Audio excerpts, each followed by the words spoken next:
noneho harahiye harakongotse wa mukobwa wadukanye system yo gukoresha ishanga abakobwa bose bakayiyoboka ngo ni Emelyn. Noneho ngazanye system kata ikomeye cyane yo gukoresha ivide rya Heineken muri wuncence. Fonalisoni ngiye mfite umugabo.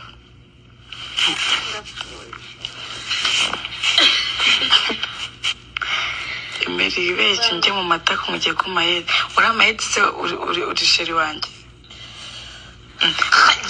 Reka ntucire amasoro yawe kuguru.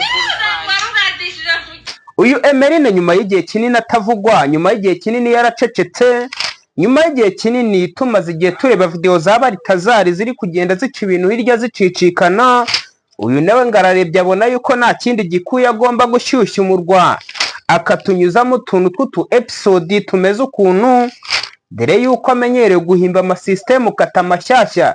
Yazanye system noneho ngo yo gukoresha vide rya Heineken, dore yuko ngo ari ryo ribibashije ngo ibyaba basore bacika intege se cyaba abagabo ngo babonye ikintu kibishoboye. Uyu Miss Ishanga ukomeje kugenda yikorera utuntu tugiye dutandukanye we na bagenzi be, nibwo bagaragaje utuvideo twabo bari guca ibintu bacicikana hirya no hino, bahibikana cyangwa bahihikana, barimo bafata amavideo y'amawuncense, dore yuko bari bameze nk'abasa bakahuranya bagapostinga tugahereza ijisho.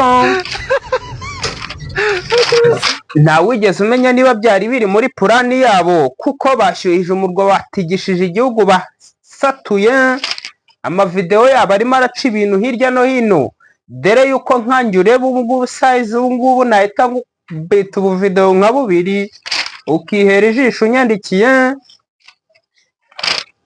Ibintu bikomeje kuba kasamutwe kuri ino mihanda.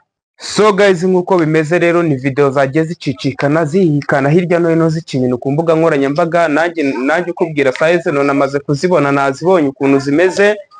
Video yarari gukoresha amavide agira gutya na kuriya, na video harimo video nkenye, harimo video enye zitandukanye. Ubona yuko nyine nk'umukobwa nk'umuntu w'umustar ntago ari ibintu bikwiriye kameme, ntago ari ibintu bikwiriye, ariko nyine bifite impamvu yabyo n'uburyo babishyize hanze, bafite icyo bashakaga kumenyesha. So n'abakobwa rero bari mu nzu nkabangaye byose babikurikiranaga, ariko uwagaragaye cyane n'uriya ngo ni Emelyn Miss Ishanga, kubera ko niwe wahatwitse, kuko nyine niwe mustari abantu bazi, ni nawe wagaragaye mu video kenshi, menya ari nawe munyamabara.